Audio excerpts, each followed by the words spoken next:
ایک غریب شخص نے مچھلی پکڑا۔ وہ مچھلی پکڑ کر بہت خوش ہو گیا کہ آج میں اپنے بچوں کو مچھلی کھلاؤں گا۔ وہ مچھلی لے کر اپنے گھر کی طرف چلا جا رہا تھا کہ راستے میں اس کی ملاقات ایک شخص سے ہوئی۔ اس شخص نے اس آدمی سے جبراً مچھلی کو چھین لیا۔ مچھلی چھینتے وقت اس ظالم شخص کے ہاتھ میں مچھلی کا کانٹا لگ گیا۔ جب یہ ظالم شخص اپنے گھر پہنچا تو اچانک اس کی ایک انگلی میں درد ہونے لگا۔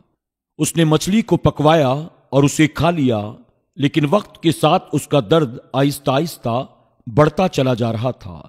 جب درد نے شدت اختیار کر لی، اس نے مجبوراً ڈاکٹر کو بلایا۔ ڈاکٹر نے اچھی طرح سے اس کی انگلی کو چیک کیا اور اس کے بعد کہا، لگتا ہے مچھلی کے کانٹے کی وجہ سے تمہاری انگلی میں انفیکشن ہو گیا ہے۔ اب اس درد سے نجات کی ایک ہی صورت ہے، تمہاری انگلی کو کاٹنا پڑے گا۔ مرتا کیا نہ کرتا۔ پہلے تو اس نے انکار کیا، لیکن جب اس کا درد کم ہونے کا نام نہیں لے رہا تھا، تب جا کر مجبوراً اس نے اپنی ایک انگلی کٹوا دی۔ انگلی کے کٹ جانے کے بعد ایک دو دن تک تو اسے راحت رہی، لیکن پھر اچانک دوسری انگلی میں درد شروع ہو گیا۔ اس نے دوبارہ ڈاکٹر کو بلایا۔ ڈاکٹر نے پھر سے اس کی انگلی کو چیک کیا اور چیک کر کے کہا، مچھلی کے کانٹے کا انفیکشن اب انگلی سے ہوتا ہوا تمہارے ہاتھ تک پہنچ چکا ہے۔ اب مجبوراً اس درد سے نجات کے لیے تمہیں اپنے ہاتھ کو کٹوانا پڑے گا۔ آخرکار نہ چاہتے ہوئے بھی اسے اپنا ہاتھ کٹوانا پڑا۔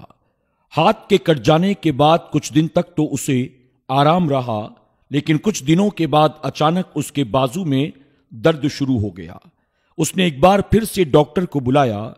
ڈاکٹر نے ایک بار پھر سے اچھی طرح جانچ پڑتال کی اور کہا، اب تمہارا انفیکشن تمہارے بازو تک پہنچ چکا ہے، لہذا اگر تم زندہ رہنا چاہتے ہو تو تمہیں اب اپنا بازو کٹوانا پڑے گا۔ آخرکار ایک دن اس کا بازو بھی کٹ گیا۔ اب وہ سوچنے لگا کہ آخر میرے ساتھ ایسا کیوں ہو رہا ہے۔ جب بہت دیر تک اس نے غور و فکر کیا تو اسے یاد آیا کہ جب میں نے اس غریب آدمی سے جبراً وہ مچھلی چھینی تھی، تبھی سے میرے ساتھ ایسا ہو رہا ہے۔ اب وہ شخص بازار میں اپنے کٹے ہوئے ہاتھ کے ساتھ اس مظلوم شخص کو تلاش کرنے کے لیے نکل پڑا جس سے اس نے جبراً مچھلی کو چھینا تھا۔ آخرکار چند دنوں تک تلاش کرنے کے بعد اسے وہ غریب آدمی ایک جگہ مزدوری کرتا ہوا نظر آ گیا۔ اس نے فوراً آگے بڑھ کر اس سے کہا، مجھے معاف کر دو، مجھ سے بہت بڑی غلطی ہوئی، میں نے تم پر ظلم کیا ہے۔ وہ غریب آدمی اسے پہچان نہ سکا۔ وہ کہنے لگا، تم کون ہو؟ آخر کس بات کی مجھ سے معافی مانگ رہے ہو؟ تم نے مجھ پر کون سا ظلم کیا ہے؟ میں تو تمہیں جانتا تک نہیں ہوں۔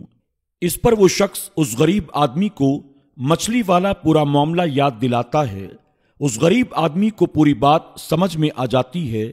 اس پر وہ شخص غریب آدمی سے پوچھتا ہے، جب میں نے تم سے جبراً مچھلی کو چھینا تھا، کیا تم نے اس وقت میرے لیے بد دعا کی تھی؟ اس پر وہ غریب آدمی کہتا ہے، نہیں، میں نے تمہارے لیے کوئی بد دعا تو نہیں کی تھی۔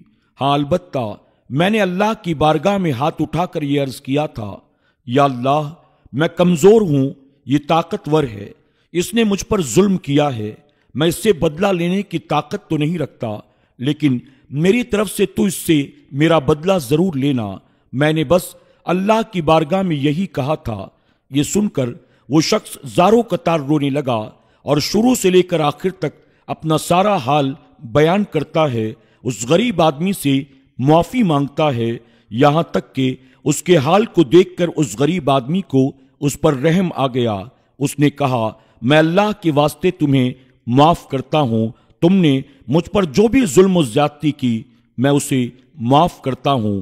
اس غریب آدمی کا ابھی یہ کہنا تھا کہ کچھ دیر کے بعد ہی اس شخص کا سارا درد دور ہو گیا اور اللہ تبارک و تعالیٰ نے اسے ہمیشہ کے لیے راحت عطا کر دی۔